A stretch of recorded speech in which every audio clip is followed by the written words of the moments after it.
Hey guys, Divergent Angler here, and today what I'm going to do is I'm going to show you how I tie my Santee Cooper rigs with a fish attracting rattle.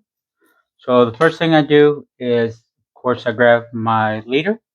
For this demonstration, I'm going to be using a 50-pound leader and a 10-aught circle hook.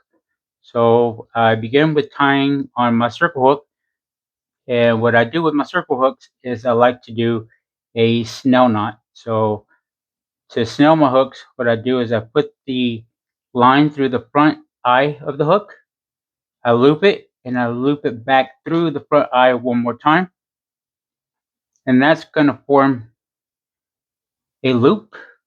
And what I'm going to do is I'm going to wrap it around about 6 or 7 times around the shaft of the hook with the line. That's 1, 2, 3, 4, 5, 6. One more makes 7, and then it's going to leave me a little loop at the end. I'm going to put my tag in through that loop, and I'm going to pull the tag and the main line, and that's going to secure my snell knot. So what I'll do is I'll cut off a little excess since it's a little too long. Now the next thing I'm going to do is I'm actually going to use a crimp, and the reason I use a crimp on my line is so that my fish finder rattle stays in place. So what I like to do is I don't like to put the rattle right on top of my hook. What I do instead is I'll add a crimp about inch and a half off of the hook. Now when I go to secure my crimp, I'll make sure that I crimp it in the middle, away from the edges, because I don't want to damage the mono. Now when I do this, I also crimp. This is a double barrel crimp. I crimp both barrels together, not flat, because that'll also damage the line and it'll also damage the crimp. Now that I put that crimp in there, what I'm going to do is I'm going to add a stopper bead. So once I put my stopper bead in there, and it goes down to the crimp, I'm going to go ahead and add a fish finder rattle. Once I add my rattle, I'm going to add another bead, and behind this bead I'm going to go ahead and add another crimp. That way the rattle stays in place and doesn't move up and down the line. Now when I do that, I do leave a little space off of the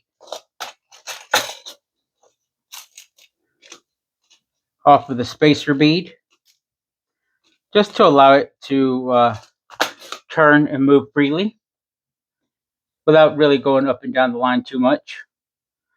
So I'll take my other crimp and I'll leave a little play in there. So I'll crimp it right here. And once again, I crimp it. I'll take the crimp and I'll crimp it in the middle, not to crimp the edges, because I will damage the mono that way. As you can see, it's a double barrel crimp, and I'm crimping both barrels together, not flat. So now that I have my fish attracting rattle, now the next thing I'm going to do is I'm going to add my float for my Santee Cooper Rig.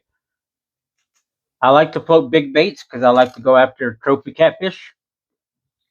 So what I'm using is a 2.5-inch oval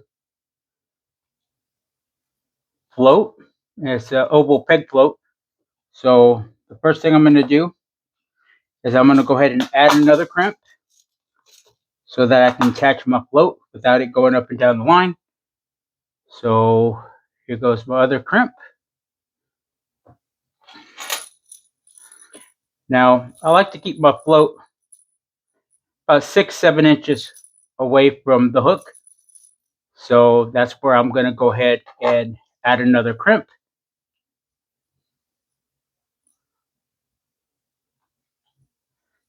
And the crimps you can use depend on the diameter of the line that you're using. This is 50, so I'm using a 0.8 millimeter diameter crimp, which is what fits on this line. You don't have to use the crimps. I know that there are some stopper beads that actually slide up and down your line. You can do that. I like to use crimps, however. But what I'll do here is I'll go ahead and put another stopper bead. Now that I put the stopper bead in the crimp, what I'll do, now I'll go ahead and slide my oval 2.5 inch peg float onto the line. And this is where it's going to float off the bottom. You're going to have your bait. You're going to have your fish attracting rattle. For me, this actually is good for bait fish and moving water or windy conditions where the rattle is going to make a difference. Otherwise, if there's no wind, there's no current, the rattle really doesn't do much. Some people say it attracts the fish. I say it attracts the bait because I don't really see a catfish being attracted to any kind of movement since they use their whiskers for taste and feel. So, but that's my opinion. So now that I put the stopper beads, the crimp, and the float, the next thing I'm going to do is I'm going to run another stopper bead right behind my float, like so. And like I did with the other ones, I'm going to go ahead and add a crimp so that my float doesn't move up and down the line as well. But I'm also going to leave a little space, just like I did with the fish finder rattle. So now I'm going to go ahead and just crimp it off right here. Once again, I use my crimpers. I don't crimp the ends. I crimp in the middle. That way I don't damage the mono. Now I have my float on there. I have, of course, my hook, my fish attractor rattle. And the last thing to do is to go ahead and tie it off to your barrel swivel that's going to go to the main line. I like to do about 24 inches is what I like to do for my leaders, for my Santee Cooper rigs.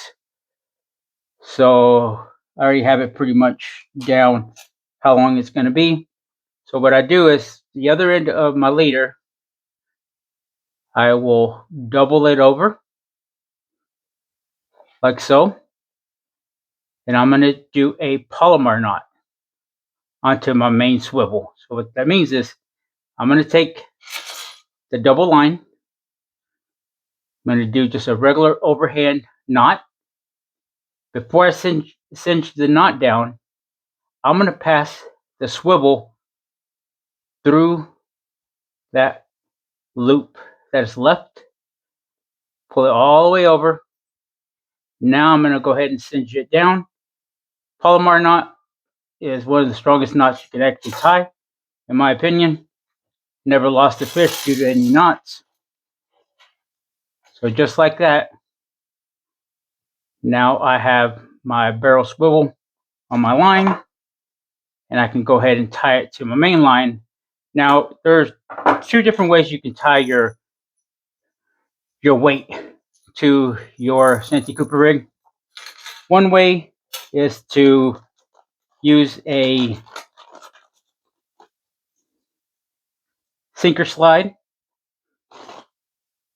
on your main line.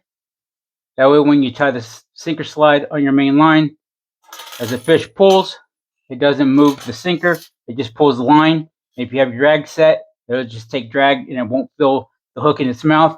It helps with hookups, I say, a little better than having it just on your line itself as far as the weight goes. But if you do like to tie the weight directly onto your leader, that way it doesn't move at all. what I like to use is I like to use a little clip, a snap clip here, and I'll put that snap clip on the actual barrel swivel itself. That way I can go ahead and attach the weight, and that'll leave the weight in the leader together. So that way there's no slack in it at all. Especially if you're fishing shallow, you do want to use the swivel plus the snap clip. Otherwise, your bait will float directly up to the top if you are using a sinker slide, especially if it's windy as well. But depending on your conditions, you can just figure that out once you get out there. If you like this video, just let me know. Also, I do like to give back, so that's why I'm showing you how to tie them, what I do. But at the same time, I do also sell them. So if you're interested and you would like to find out how much I sell them for, or where you can pick them up, just let me know. Drop me a comment, or you can go to Facebook and just look up Divergent Angler or Divergent.angler, and you'll find my Facebook page there. You'll also find where you can DM me for prices. Thank you and have a wonderful day.